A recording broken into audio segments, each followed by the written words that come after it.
Trent Forrest continues to have a great summer for the Utah Jazz, who finally lost a game over the weekend. And, I guess the question is, how excited are Utah Jazz fans about Trent Forrest? Because while I think he's a good player, I think the hype around Trent Forrest this summer has been remarkable. And I'm not telling you that Trent Forrest has not had a good summer. By some accounts, he's the best guard in the Summer League. There are people talking about Trent Forrest winning the NBA Summer League MVP.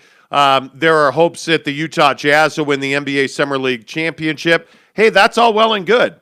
Trent Forrest is not ready to compete for the Utah Jazz, Jake, and I don't think that we have seen anything different from Trent Forrest this summer than what we've seen on the regular from him during the season. Yeah, I think the biggest difference in summer league versus regular season NBA is just the talent he's facing, and I think what I mean is that when you're facing NBA summer league talent, it puts you in a position where you can make some plays and do some things that you wouldn't normally be able to do, and I think that Trent Forrest has wonderful ability. I think that the guy is very young, and there's a lot of upside there, but at the same time, everybody talking about how he's doing all this stuff and he's just on a two-way contract and this is unbelievable and we just like this is crazy value, like yes, he's playing well, no doubt about it, but let's get down to brass tacks about Trent Forrest. What does everybody want him to be? Everybody wants him to be the solution that is, hey, Mike Conley's hurt, who we bringing off the bench. That's who everybody wants Trent Forrest to be.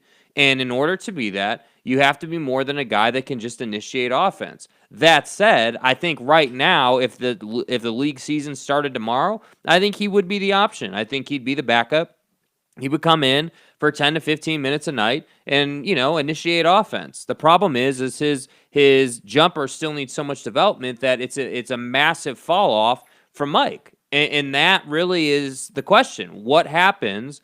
Let's say Mike Conley gets hurt and Trent Forrest is the guy that's getting the lion's share of the minutes at point guard.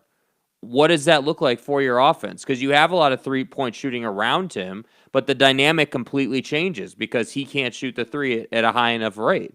So I just think this whole thing with Trent Forrest is some legend in the NBA Summer League is great, but at the end of the day, in reality, real world, how does this affect our win and loss column? That's what I'm really curious about. Well, and I think the thing that you have to remember is that your point about the talent is well taken. NBA Summer League, this is what this league's always been. And so I look at a guy like Udoka Azubuike, who's dunking on guys that are half his size. And you're seeing that there is not a lot of top-tier NBA-ready talent in the NBA Summer League because that's not what Summer League's about. Summer League is figuring out, who you can bring to training camp and essentially who becomes a contributor on your NBA roster. Trent Forrest was already a contributor on your NBA roster. What we have not seen is Trent Forrest shooting threes consistently and looking comfortable doing it. He does not shoot threes well. He does not shoot free throws well. His shooting mechanics are awkward. Can he dunk on guys? Yeah, but so can everybody else in the NBA. So what my message to you as a Jazz fan this morning is, I think you have to just relax and understand how Trent Forrest is performing at this level. And just because he's performing at this level in Summer League does not mean he's going to perform at this level even in training camp or when the season starts. Because Trent Forrest has not changed his game.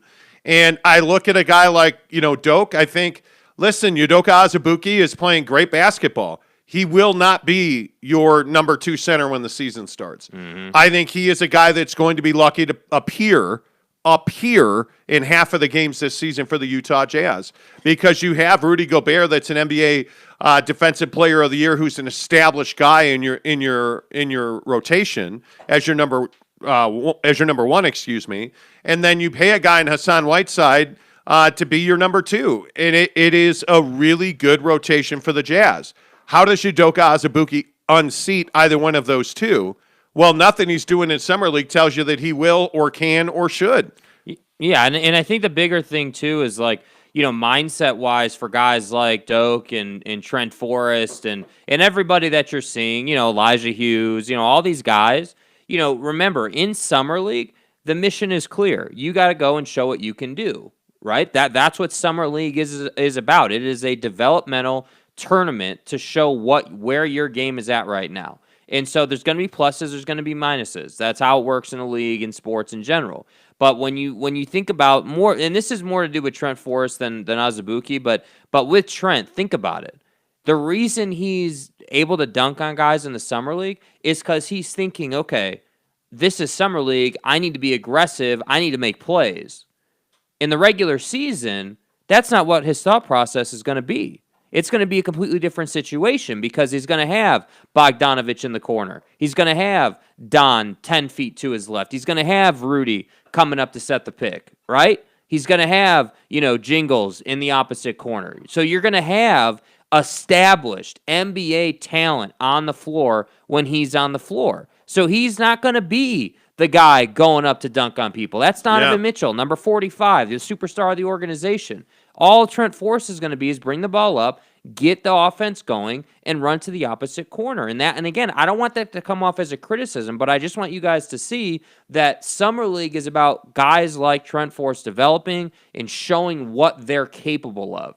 Regular season is about winning and losing games, and that's it, no matter what the name on the back of your jersey is. So that, to me, would be the single biggest difference. Well, and I also think when you have the setup that the Jazz have, your guards have to shoot threes. I mean, it's a prerequisite to joining this team. And if you think about all the guys that get guard minutes on this team, every one of them shoots a three at a really high level. Mm-hmm. I mean, whether that's Conley, Don, Clarkson, you look at the way Joe Ingles fits into this offense, his only job is to shoot three-pointers, essentially.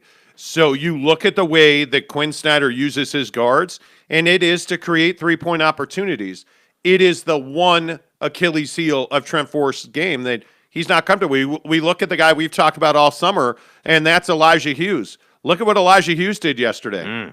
Casually strolled up and dropped, 18 points, I think, and comfortably shoots the three. Mm-hmm. Easy shoots the three. Has a handle, gets to the basket. That's the guy, I think, that is giving you minutes that you can say, okay, hey, if this guy plays defense, he's gonna play rotational minutes for the Utah Jazz. Yes. Is Elijah Hughes a 35-minute-a-night guy? No.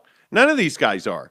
But if Elijah Hughes can show you that he can stay in front of his man, that's a guy that can play 10, 12 minutes a night. Yeah. Because he easily fits into the offense at three positions. So I have no doubt that Elijah Hughes is starting to see the fruits of his labor. Well, and I think the thing for Elijah Hughes, too, that separates him from, Trent Forrest and these other guys you have on the roster is his size. The guy is 6'8". That is unteachable size at his position. You can't replicate that or replace that or anything. I mean, that is elite ability. And so, if you go on Twitter right now and you just simply do a search for Elijah Hughes, you're going to see this highlight where he inbounds the ball, breaks his guy off on a back cut, and steps back for a three. And it's a pure three. It's an easy three. It is a smooth three. So to me, the thing that I've liked out of Elijah is the fact that when he played his first game with the Utah Jazz in the Summer League, he's a different guy now at the end of Summer League. He's implemented things. He's grown as a player. And so I think that you can easily, to your point, you can easily see his game translating into, hey, go stand in the corner, knock down the three when it gets sent to you, and then play defense and rebound. He's giving you 47% from three. Yeah. On essentially 2 of 5, right? But and my point is he's giving you 47% from three. Yeah. That's not accidental. That's a stat where you can look at that and say, okay, this is transferable. He's giving you 15 points a night in the Summer League. Yeah, that doesn't mean anything. Yeah. That does not mean anything. But you're right. He's giving you 4 rebounds a night. Okay. He's a wanting rebounder. 2 dimes. Okay. Those numbers to me, rebounds, assists, the other things that he's doing, that's what matters. So when I look at other guys on this team, that's really it. Brantley hasn't impressed me at all. He's exactly who you thought he'd be. You can look at just about anybody else that you want to look at, and I'm telling you right now that it's very difficult to find guys on this roster where you say, hey, this guy can contribute. Like I look at Azubuike, and I just say to myself, hey, this is great, that he's playing well, but is he really playing well? He's the biggest, strongest center in the league in summer league, and he's only giving you 13 points a game. Mm-hmm. What How is many that? rebounds is he getting? What is that transfer to? Let me look real quick. Like what is that transfer to? That's the thing that I struggle with, and he's giving you. Let's see. He is giving you 8.8 rebounds a game.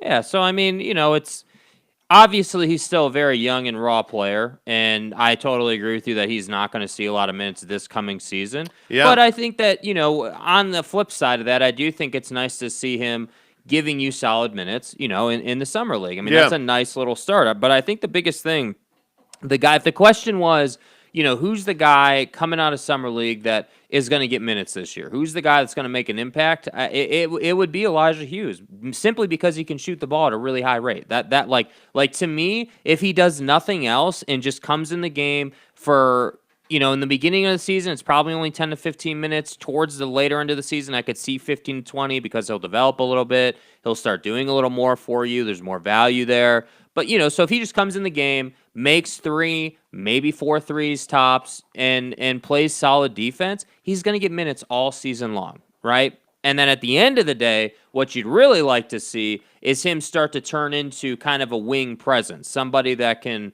get some buckets for you. That's what you like to see him turn into. So we'll see. I do think if you're the Jazz, you should feel really good about what's going on in Summer League this year. Like, you're not having a bad Summer League. Things could be a lot worse. Trent could look bad. Doe could look bad, but they don't. They look good. So, Well, and I still think the guy that came out of this summer that's going to give you heavy minutes is Jared Butler. I mean, I think that's the guy that you have, and you're in a position with Butler where you can easily integrate him into your offense. He fits into your system. He does things already that you need him to do. His handle's not in question. He's an easy shooter.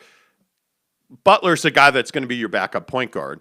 And I think with all due respect, and again, I just don't see that Trent Forrest can shoot the ball well enough to consistently take minutes from a guy like Butler. I don't. And I know that a lot of people were frustrated yesterday on Twitter that I said everybody dunks in the NBA, but it's true. Everybody dunks in the NBA. Everybody can dunk in the NBA. Does Trent Forrest even get the opportunity to make that play in a regular season game? No, and that's the biggest thing. That's kind of what I was getting at. Like, he's not going to be, number one, he's not going to be in that mindset, but number two, they're not asking him to make that kind of play in the regular season. No. You're not going to see him, looking for that. Again, think about it. When we saw him, if you go back and really look at the film of when he played this past season, what was he doing? He was getting the ball across the timeline, and he was getting it to the next guy, whether that was Don or, Bogey, whoever it was on whatever set they were running. He was just getting it to that first guy and then going to the weak side corner. And the problem is that because he doesn't shoot it the same way Elijah Hughes does, or any name that you guys know, because he doesn't shoot it at that high of a rate, he's not going to see the ball. That's the problem. And the other thing too is he's not athletic enough against a regular NBA talent, guys who are established, to go and make that play. That's not who he is. So, that's why I say the dunk is nice, but I agree with you. Everybody dunks in Summer League, but I think that we have to just let him continue to make plays. Let him do the best that he can and see where that takes him. I mean, maybe we're wrong. Maybe he'll wake up in the NBA regular season and start dunking on people and being some crazy guy, but I just don't see that. Yeah, I agree with you. I don't see it either. Brylark says, "Let's go, boys. Stoked for the show today." Brylark, what's up? He says, "Any chance the NBA gets rid of the one and done rule and takes some market share from the NCAA with the D League?" I don't think so. I think that the NBA recognizes how imperative it is that kids go to college. And I think while the NCAA was being marginalized, the name, image, likeness stuff has completely changed that. And now college basketball has again become really important. Because when you go as a young guy and you play 1 year of college basketball, the best of the best, the Zion Williamsons, the Mac McClungs, those, those guys are already social media sensations. Yeah. So those guys are going to make their money. If name, image, likeness had been a thing when Zion was playing, forget it. My God. I mean, he'd have been a multimillionaire.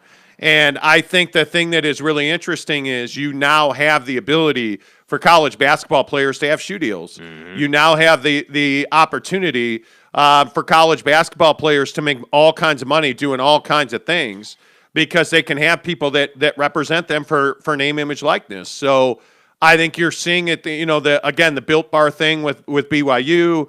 I think you're going to see that with college basketball programs. And I do think that the game has changed significantly because of the money that players can now make in college. Yeah. So I actually think college basketball is really important. I think the development that guys see, and Jared Butler's a great example of this. If he doesn't win the Outstanding Player Award, if he doesn't go to Baylor, if he doesn't play those years, if he doesn't play those minutes, imagine, what would Trent Forrest be if he had never gone to Florida State? What would, Don be if he'd never been at Louisville? I mean, you have to play those minutes, in my opinion. We get so excited about, these guys have such an income earning, small window. Well, now that window's been elongated with the name, image, likeness thing. So I actually think that college basketball is really important. Yeah. Neville93 says, when does camp start? And shout out to you guys. Camp starts in September. The schedule's really compressed again this year, especially if you went to the Olympics, because they're trying to get 2021, 2022 back on the regular calendar. So you should see a pretty normal schedule. Yeah. And I can just do a quick search and hopefully find that for you. But they're trying to get 2021, 2022. September 28th is when they say training camp starts. So you're just outside of a month, right? Yeah, regular season starts October 19th. Playoffs start April 16th. What are we, 17 days away from college football kickoff? Hell yeah, we are. It's coming. This fall is going to be epic. Absolutely going to be epic. Did you give the Traeger away? No, we haven't given the Traeger away. If you want to win the Traeger smoker, is we're going to talk about in my backyard disaster that led to a huge fight this weekend. No, I'm kidding. Jake just would like if there would be drama around it. But we have Fire and Fury. We finally have a spot in our backyard for the Traeger Ironwood 885. And it looks good. It's got 4 paver pads under it now, and covers on it. We're using the covers imperative. It looks like it's at home. It looks like it wanted to live there the whole time. Yep, it's perfect. We're going to give away a Traeger Ironwood on this show when we get to 2,500 subscribers. We're at like 1,620 now. Ironwood. Yes, and saying Ironwood. Yeah, we probably shouldn't just be saying Ironwood. 1,625 now. Nice. Oh, that's nice. Okay. Had a good weekend. Okay. So, yeah, we're giving away a Traeger Ironwood 650. Make sure to win that, all you have to do is subscribe to the channel, take a screenshot that you're subscribed, and then tag us on Twitter, Instagram, or TikTok, where, by the way, I have a viral video. 280,000 views of one of my videos on TikTok. I'm kind of a big deal now. Who does that? Yeah, not me, because I'm not a big deal. I like TikTok a lot. Yeah, it's fun. But I'm pretty surprised my video has 285,000 views. Hey. Of me pushing a shopping cart and my wife having to save the cart from hitting a car. Shopping cart golf. Yeah, you know what I'm saying? I played the break completely wrong over the weekend, by the way. But anyway, tag us. You have to tag us both. I'm the Monty Show. Unfortunately, Jake is SLC Supercars. Right. He should change his name after what happened this weekend, and we'll talk about that. Mm-hmm. But yeah, that's how you win the Ironwood. Sean Mirzinski says, morning, guys. What's up, Sean? The one and done rule, if you want to go pro, let them go after high school. If not, they stay 3 years. Should change. I think college is really important. There are some kids who need to mature. They need to go and make out with a chick in a dorm room. Like, there's a part of their life that needs to happen. Well, if you're at BYU, you need to keep your jeans on and just grind on each other. But anyway, the point is... Wow. What? What? Anyway, that's probably an honor code violation, what? But it's fine. My point is, some kids need college. And a lot of times when you're playing basketball and you look at where some of these kids come from, they come from nothing. Mm-hmm. They need the money. Okay, I get that. Well, name, image, and likeness solves that problem. because it's not very difficult now for kids to make multi-million-dollar deals in college. We're seeing that in college football, where kids are making millions of dollars to wear T-shirts, to represent car dealerships, to do all kinds of stuff. I mean, again, BYU in the Built Bar situation kind of broke the mold because now you're paying millions of dollars for every walk-on at BYU to not be a walk-on anymore, to be a scholarship football player. So I think kids, there are some kids that are ready to go. Kobe, LeBron, those guys clearly were ready to go to the NBA. Not everybody's like that. And if you want proof, most are not like that. Go ahead and Google search a guy named Robert Swift, NBA, and see where that goes, because it goes to heroin and foreclosure. And I'm not even being dramatic. Not every kid should go straight to the NBA. Yeah. They just should not. Not every kid should go straight to the G League or Europe, or, not every kid is, LaMelo Ball, who skipped college and played in Lithuania and then played in Australia. And I'm just telling you, not every kid is like that. James Knight said, Quinn will just sit these guys at the end of the bench. They won't see many minutes. I think that's got to change. I think one of the things that the Jazz realized with the luxury tax is that there's not going to be veteran depth. And they have better depth. They don't have great depth. And I think with their cap situation, guys like Trent Forrest and Elijah Hughes become really important with injuries. With Mike Conley as your starting point guard, Trent Forrest is a huge figure on this roster. Yes. And I think that's massive. So I think these guys actually have to play significant minutes. So keep that in mind. Gabe says he wants a 305 update already. Did I not tell you last night that people were going to ask? Yeah. Jake should change the Twitter handle 1,000%. People don't like your SLC supercars. Okay. Give me suggestions then. 305 owned you. No. That's what your new Twitter handle should be. No. Yeah, no. Come on. COVID virgin. No.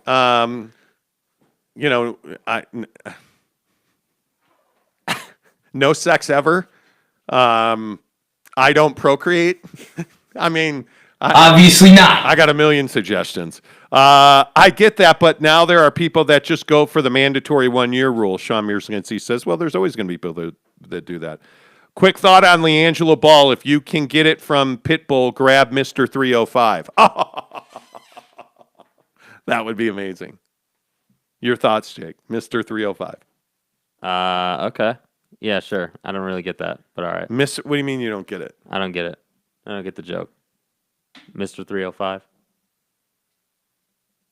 No, seriously, come on. No, I don't get it, dude. What? All right, let's move on. Stop.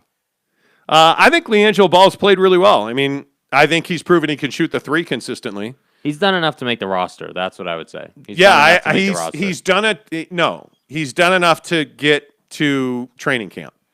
He belongs in an NBA training camp somewhere.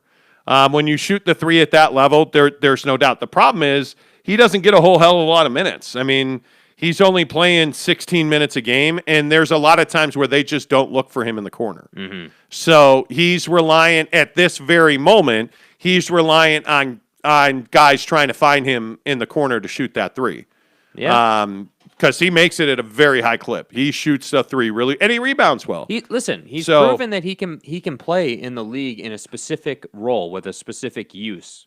The question's going to be, is he just going to be a guy that comes off the bench and knocks down some shots? Is he going to be a little more than that? Like, he's still a very young player, so you have to figure out how you can use him. I mean, I think it's great. Like, I honestly am happy for him. Like, I think he's had the toughest path of the three of them, and I think that LiAngelo has been doubted basically ever since he decided to steal sunglasses out of a store overseas. Everybody's questioned his integrity and his character, and I think now it's great to see that he's at least done everything he can do in this summer league to make an impact. And so to me, I would have him on my roster on the end of the bench. I would, as a guy who I can bring in to make some shots. That's how I'd use him. He's not going to be some star, or he's definitely not going to be LaMelo or anything like that, but he can shoot the three, and I think that is definitely a big value in the league.